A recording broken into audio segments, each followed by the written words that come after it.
Greetings, everyone, and welcome to episode 8 of Needle Drop Nation. I'm Jodi Barrias, and here is my lovely host, Mr. Nicholas Wood. Today's episode is titled Heartbreak, Hope, and Heavy Rotation. Yeah, I love And, it. and 1971 was a fantastic year with music, and Nick and I are going to be doing a special format for today's episode. And we wanted to celebrate several albums, actually, several albums that really were the pinnacle in our minds as Gen Xers growing up and listening to the music at that time. As kids, remember, it's a love letter to our childhood. So we're going to make this a special edition for you and for us. So here we go. 1971 was a very important year, also with the fact that, number one, here in America, television banned cigarette smoking ads, as well as radio did ban cigarette ads. Another thing that was important in 1971 was Apollo 14 was a successful mission in 1971 for the third or fourth landing on the moon. So that's something that we can acknowledge. Yeah, that was a good one. Right? And indeed, very topical, bang on trend. Totally. Exactly, as we noticed. And it's still going on today, as you noticed most recently, right? But also, one of the things that I must say that was important that we had to note in the UK was there was the chance for remote learning to make education more accessible. In 1971, we saw that remote learning was possible through television and broadcasting, and later suit followed in the United States. So something to keep in mind. And for our UK listeners, 71 was basically the year we went decimal. Yes, and to top it off with history, Charles Manson and his followers were found guilty. Well, thank goodness, they were found guilty. Exactly. So let's continue with the meat and bones of this episode. So 1971 was the year where the amazing album from Marvin Gaye, What's Going On, was released. Now, it's a very dear album to me and to Nick for several reasons, because this is a change that you see in Marvin Gaye. And I want to just delve into the conceptualization. So Marvin, around the time in 1970 and 69, lost his close friend Tammi Terrell from a brain tumor. So that happened. His brother was serving in the Vietnam War and heard about the horror that was going on over there. That got Marvin also depressed. And he was also going through a lot himself, a lot of changes. And definitely felt that it was time to reflect on what was happening in the world. Outward, still racism still going on in the United States. Sure, yeah. His buddy Obie Benson from the Four Tops was touring and literally saw this revolt, this police brutality event that happened with students. And Obie wanted to, he actually wrote this song called What's Going On, presented to his friend Marvin Gaye. Marvin actually liked it and literally wanted to collaborate with some downtown orchestral musicians in Detroit, as well as bring it up to Barry Gordy, his producer. Barry was so used to producing Marvin's work, or being his manager, with Marvin being the romantic type. Yeah. That was not in Marvin's complete headspace, to be quite honest. He was dealing with depression, drug addiction. He lost his closest friend. He saw what was going on in the Vietnam War. Racism still happening in the United States. So he moved forward. And that's when the production of the album What's Going On came about. This album hit the top of the charts. It was released in January of 1971 and stayed on the charts for over I would say over like almost a year and a half with the four Wow, singles that came out. Yep. that's And incredible. And yes. what a beautiful voice that man had. That's incredible. What quickly ask you, Jody, Mhm. was for the musicians that they're using, was that the wrecking crew, as they were called? Do you know? I'm not sure if it was the Wrecking Crew, but it was the orchestra. They were doing. He was working with professional orchestral Hmm. musicians that did the recordings for what's going on, and Father, Father. He did different Yeah. versions of that in the studio. He also did an a cappella version of it, recorded that Wow. solo, and then added layers, then added musicians. And it's funny because Marvin had that type of. Um, he can also conduct. He was able Hmm. to add the layers of music into what should be recorded for every track with every artist that he collaborated on that album. And believe me, the fruits of labor came about in such a way where this was, I feel, his best album from his career. Don't you agree, Nick? Yeah, soulful, melodic. Yeah, the production values. I think that's the thing. The layering is absolutely spot on. I think I couldn't think of an even better one, to be honest. And you're right. And it summed up, it summed up the times that he was going through, and the world was going through as well. And so, from that beautiful, mellow, gorgeous, soulful voice, I'm going to switch it up a little bit with because in 1971 it was Led Zepp 4, the album Led Ah, Zepp. So yeah. Jimmy Page, John Bonham on the drums. Who else do we have there? Robert Plant Mhm. and John Paul Jones. What a combination, I have to say. And I've got to admit, I have to thank my brother for my introduction to Led Zepp. It wasn't in 71, it was probably nearer 76 and 77 that I first heard Led Zepp 4, first heard amazing drum solos. And Simon. this is where it became yeah, the heavy metal, heavy rock. Mhm. They really did do some incredible stuff, and it was just such a great album. What were we going to talk about? Stairway to Heaven. That Oh was the one. man, Uh, absolute genius. Black Dog. Black Dog This. was fantastic. Yeah, they were That just other ones. What was it? Four Sticks as well. I think it was on that one. Yep. And so just it was just there. It was like I've arrived album. I Hmm. think they were at the kind of almost at their peak. They could not do something as good, I don't think. But yeah, it was just fantastic. And big both sides of the pond, I believe. Absolutely. I feel that, they actually hit, as soon as they hit touring here in the United States back in 1968.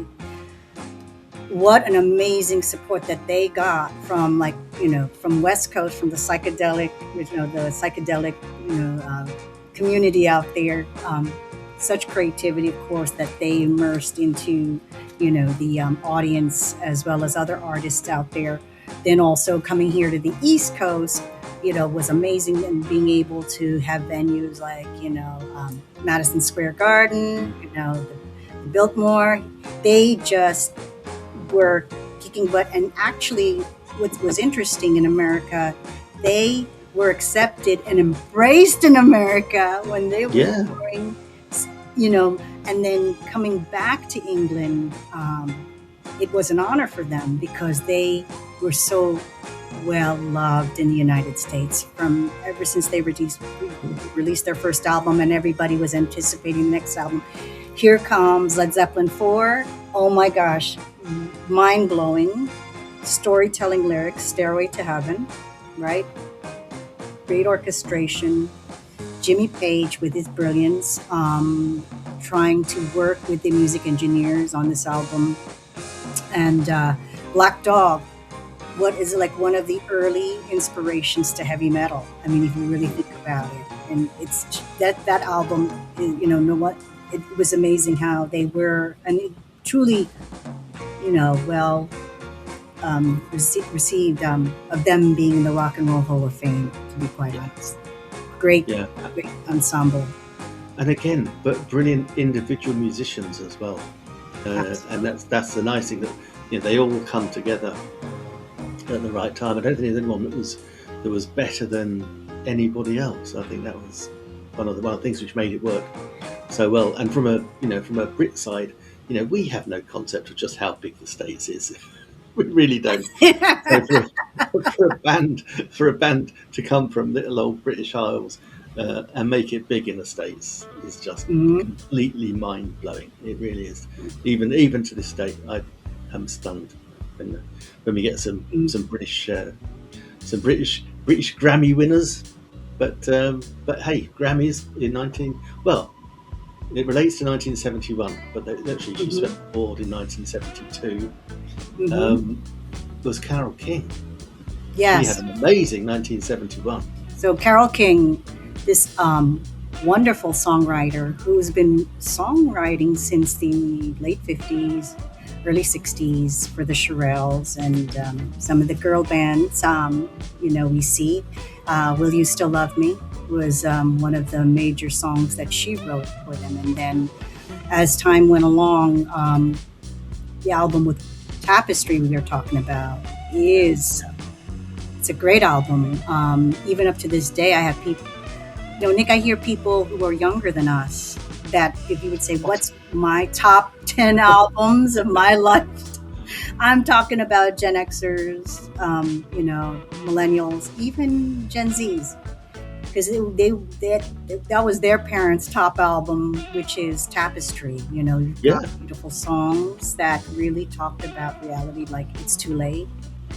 The song that I feel that, You Got a Friend. yeah, You're talking about true, beautiful songs that hit the very core that someone can really relate to while they're listening to her. Um, the album, so much is highly deserved, got 4 Grammy Awards.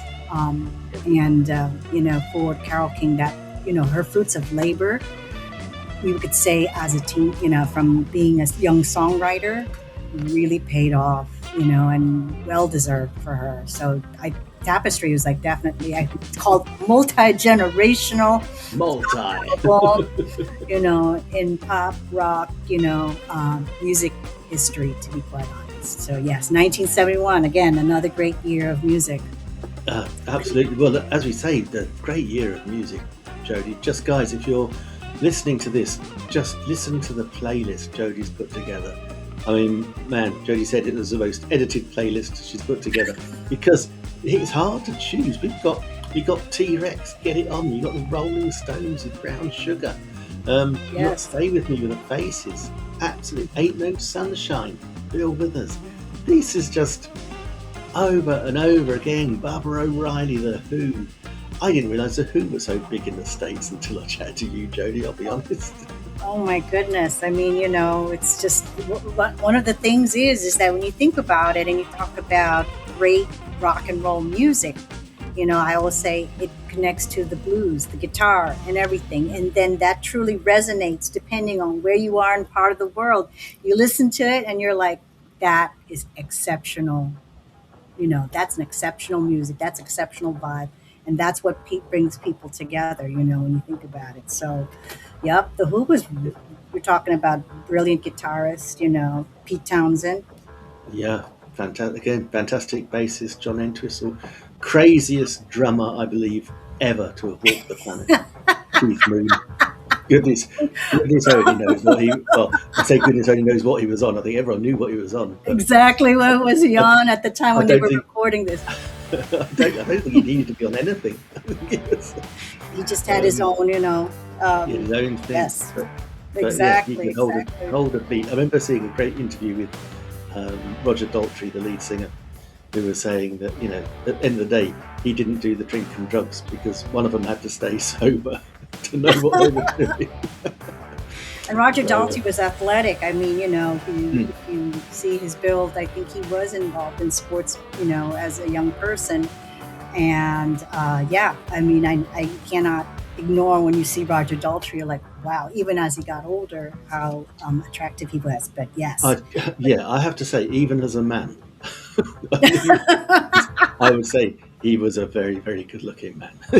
Yes, yes. But also another thing when you talk about the title of this episode, heartbreak, hope. And One of heavy the rotation. greatest thing, exactly, and heavy rotation.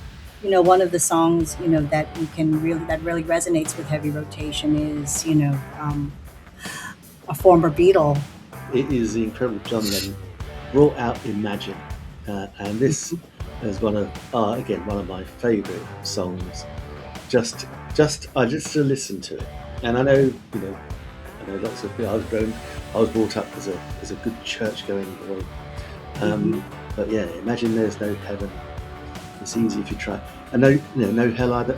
And that was the thing, and it stayed with me all the way through. When I had my little band as a youngster in my teens, Mhm. one of the places we wanted to play was our local church, and so we'd agreed it all. The vicar, the priest said, "Yep, no problem." The church warden said it was okay. And then when one of them saw what we were going to play, and we had Imagine down. We want to play Imagine. Man, he was like, "I'm not sure you can play that in a church." He was Wow, really, really, yeah, really anti, but it's timeless, and it's it is a one of timeless those piece. beautiful songs. And you know what? Yeah, just imagine if you no wars, everyone just being peaceful, and that was what he gave. That was his great gift to the world. Sadly, way too soon taken away. Then But also think about there was another thing that we had to take into consideration, Nick. You and I talk about commercials, music, yeah, and what was interesting about 1971 was this was the time when the baby boomers were already having their kids, right? So yeah, whether kids that were just born or depending on when they had their kids, but it was a time when parents shared with their children music, at a yeah, very young age. So whether they were listening to the radio, listening to the 8-track, or watching television, songs were intentional on commercials. And Nikki brought it up on our conversation, which was the special commercial it's, from, it is. from It's a commercial that's the thing. I don't. This is the crazy thing. I don't particularly remember the commercial. I'd like to give the world a Coke, but the Mhm. song I'd like to teach the world to sing with the New Seekers. That one absolutely was played by radios, parents, Mhm. all the time. I was 5, and that is, it's one of those songs that is ingrained into me. Mhm. To think, the New Seekers, what happened to the old Seekers? I'm a bit confused. But that's how my 5-year-old mind worked. Thinking Mhm. about what happened to the old ones. But I like the new ones, so that's all good. And then to realise later in life, I was like, oh my goodness, it was a commercial song as opposed to an absolutely great song. So I love it. So if for all the things that Coke, yeah, it might not be good for your teeth and your sugar levels and things like that, but they did give us. I'd like to give the world. Okay, they brought us a beautiful tune, so I Mhm. think we can forgive them even Oh cherry. yes, that goes later on in life. That's later on. That's a millennial thing, okay. But anyway, No, so as we're talking, like you we'll see how take I like to just brush that off and blame another generation for that.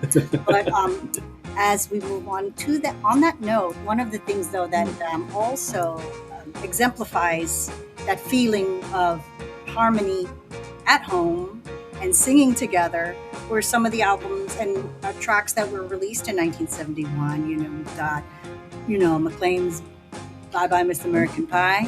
yeah, I could see our kids. We were singing when we were kids too, as well. It builds a feeling of patriotism. That was what I felt when yeah, we were singing it together as children, and also "Joy to the World" by Three Dog Night. You know. yeah. Two brilliant songs. And again, you talk about patriotism, and I think I got to be. I do envy the states for for their sense of patriotism. That I feel we've never really had a UK song, or no one's actually made a song about being how great the UK is. Probably because it doesn't rhyme very much with stuff. So, Oh no! I do remember Elton John a few years ago doing one "I Was Made in England" or something. It didn't work. It didn't have the same vibe as, you know, American Pie, or indeed Springsteen, Born in the USA. Born in the USA. I think all our like national heroes and things, they were written. All those tunes were written 100 years beforehand. So, Land of Hope and Glory and things like that. We need a updated pop version. And if he was still alive, I would want this man to do it. We want to talk about him because we love his music. We could have had his old album Honky Dory on a show of its own. David Bowie. What can I say? Yes. He was of the red hair, no eyebrows, super glam rock. And the Honky Dory album came out in 1971 with two of my favourite tracks. Life on Mars, which was just gorgeous. And of course, you think it was a bigger run in the States. Changes. And again, oh man, I love that song myself, particularly from David Bowie. Yeah, and it's interesting, Nick, when you mentioned about that album. One thing that I must say is that Hunky Dory was an album that literally showed one of the best songwriting of Bowie, even though it wasn't, in the forefront in the United States as the albums that came afterwards, with Ziggy Stardust, Let's Dance, and also, other albums that he's collaborated with other artists, like with Iggy Pop. I think one of the things I must say about Hunky Dory, if you were to say what would be the best album of David Bowie's songwriting, it would be Hunky Dory. What do you think? I mean, it'd have to be right up there because they are just classic songs, and it's one of. There's another one as well that's escaping me. There's a third one on that album, which is also brilliant. I'm gonna have to go and look it up. But yeah, no, it's fantastic. He collaborated with Iggy Pop. He did a lot of stuff with Mark Bolan and T-Rex because Bolan from T-Rex, yeah. They were big buddies for years and years and years because they lived down the same road, virtually same part of London. So and then also they were into the glam rock movement. They did the collaboration together. T-Rex was also Bang a Gong came out that year. Exactly. One of my favorite glam rock songs ever is Bang a Gong. And I do remember as a kid. I think they gave Mark Bolan had a TV show probably a bit later in the 70s. I remember David Bowie being on it and then reminiscing, about how it all started. But when they were both two mega stars, just chatting about how back in the day when they were born, but they had the same vision, the same dream, and the writing talent of David Bowie. I mean, how he just changed himself constantly. This was like the biggest hits he'd had since Space Oddity. So, and again, all these though, Jodi, is you just realise just the sheer volume of work they were churning out all the time. I mean, we're talking one, sometimes two full albums a year. They just had so much inspiration, spare time, motivation. You know what it is? Motivation. Motivation. When they go on tour, they get inspired and they can't wait to hit the studio. What was interesting about Led Zeppelin at one point was that they would be recording in different parts of the United States a track and bring it back to a studio where they can actually sum up the album and get it together, producing it. It's interesting how you're right, how artists then, whether it's Led Zeppelin, David Bowie, Elton John, they literally, artists at that time were able from start with one album, a new album, and then from the previous year, and then before you know it, it's the end of 1971. They're going to be releasing an album soon, and we see that frequency even in the 80s. To be quite honest, when we cover artists in the 80s, you'll see even artists like Duran Duran actually did something very similar too as well. Yeah, so, and it's true. And I remember seeing a documentary about it. Actually, they talked about Bruce Springsteen, who will obviously be coming to very soon, and the fact that he's out. The reason why they gave these young artists big album deals or long-term album deals, because it took the first 2 or 3 albums for them to actually get their groove and define what it was, and then normally their third or fourth albums would be the ones which paid for some of the rather iffy earlier ones. Yeah. But yeah, we can cover that. But they just generated a whole ton of music. We're the beneficiaries. Oh, you pretty things. That was the other one on the Honky Dory. That's a great song too. Yes. So yeah. Oh, I'm gonna have to go listen to it Yes. again now, Jodi. I know. Like I said, you and I can do like a whole 5-part on David Bowie. You know. Yeah, and we probably will. If we're sticking to our 20-minute schedule, Yes. we'd have to be per album. Yes. Because we could never get these off back catalogue in. But definitely, everybody, listen to the Spotify playlist that's going to be linked below. You definitely can have the opportunity to listen to this podcast on iTunes, Spotify, Amazon Music. Wow. And, I wanted to, on behalf of Nick and I, we wanted to thank you all for really, following us since the very first episode. Yeah. I mean, we're really celebrating to say this is our 8th episode, our 2nd month anniversary. Yeah, 2nd month anniversary. Happy month anniversary. There you go, buddy. There you go. You're the best. You're the best. So, and next week we've got a nice, episode in store for you. It'll be focusing on the year 1972. 1972. Another that was a good year. I was 6. It was, yes. But you're right, Jodi. You're right. Everyone, go check out the playlist. We got Aretha Franklin on there. We got the Jacksons, all sorts. I mean, we've got some weird Welsh singer, Shirley Bassey, who's Diamond Forever. Lots of fantastic tunes. So yeah, do go check out the soundtrack. If you like listening to us on our little podcast, please give us a review, a good one, of course. We'd love that. We'd love feedback. And if you want us to feature any particular song from 1972, obviously just message us, reach out to us. Our details are in the show notes, and let us know, and we'll gladly include it.